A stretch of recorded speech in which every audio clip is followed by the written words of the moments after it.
Some trends fade into history, but others, they redefine it. Right now, across the US, a quiet revolution is unfolding in the second-hand market. A new wave of sellers isn't waiting for customers to stroll into their stores or browse listings that sit for weeks. They're selling faster, connecting deeper, and building communities stronger than ever before, all through the power of live stream shopping. What started as a curiosity in China has become a thriving movement here, and for some sellers, it's not just the future of thrifting, it's survival. Once, selling vintage records or clothing meant days of waiting, hoping the right buyer stumbled across your listing. Now, a single live stream can move hundreds of items in hours. The pace is electric, the atmosphere addictive.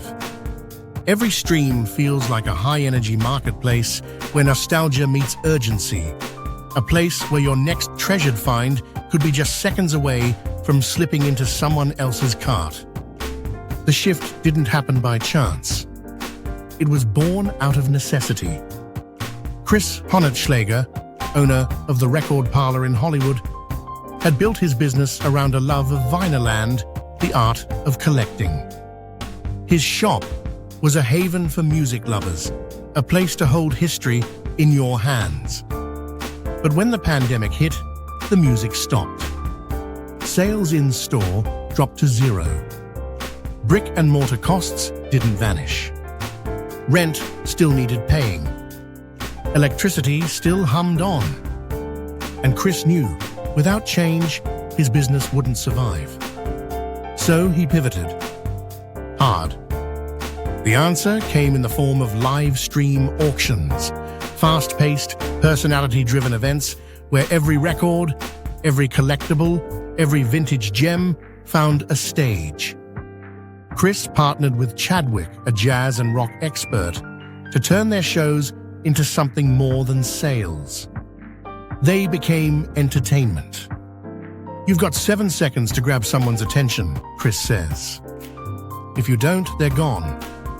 Platforms like Whatnot gave them that chance.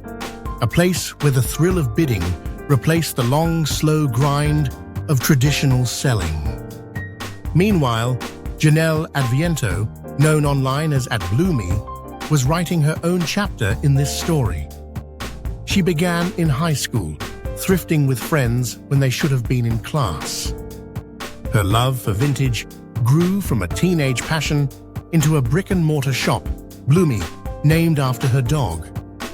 But she quickly learned the truth that so many small shop owners face. Physical stores come with fixed costs that don't bend even when sales slow. So she, too, turned to live streaming, starting after hours to sell items that didn't move in store. The results were transformative. Live stream auctioning grew her business to 3 times the scale of her physical shop. In one show, she could sell 300 items, a volume that would have taken weeks in person.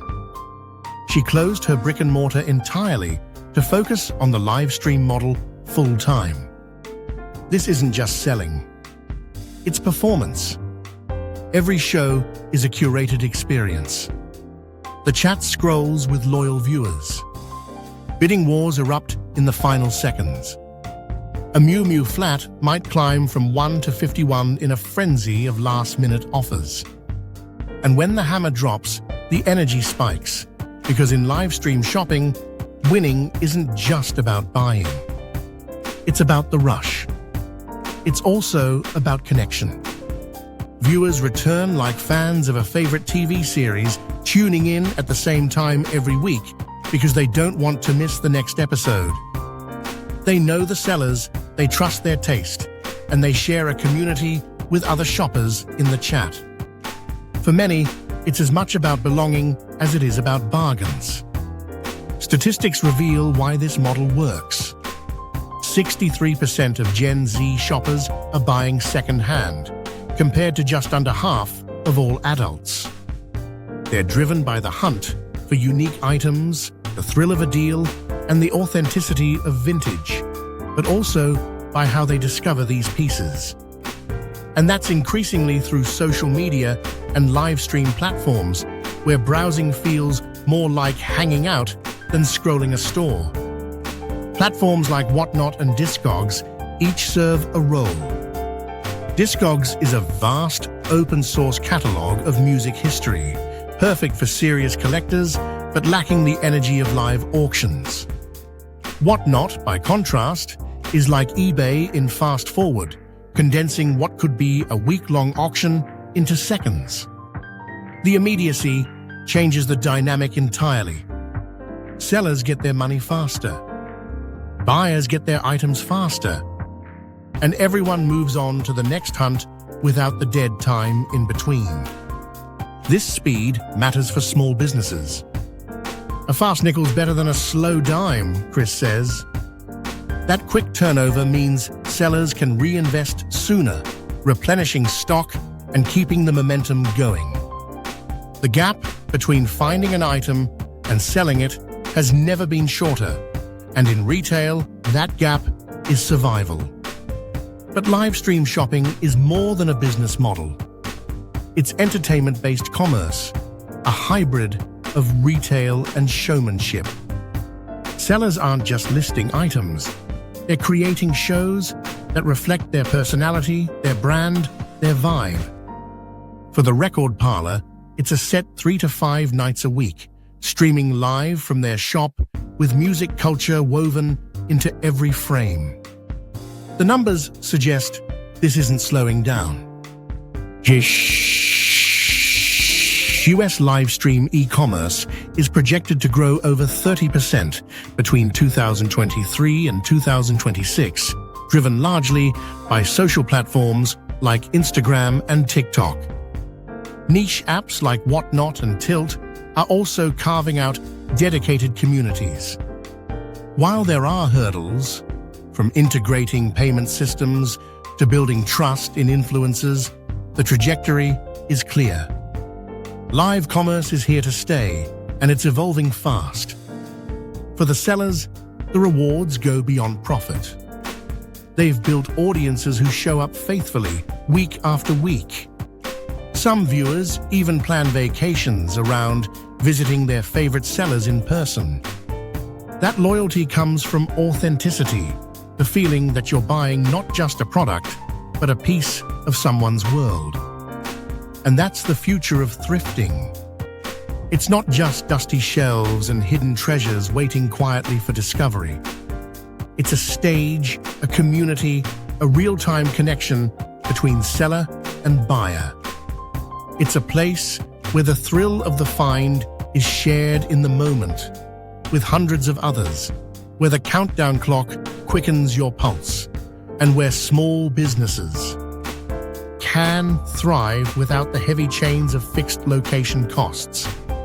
For anyone thinking of jumping in, Chris offers simple advice: don't wait. The time is now. The industry is still growing, the audiences are still forming, and the chance to carve your space in the market won't last forever. Yes, it's work.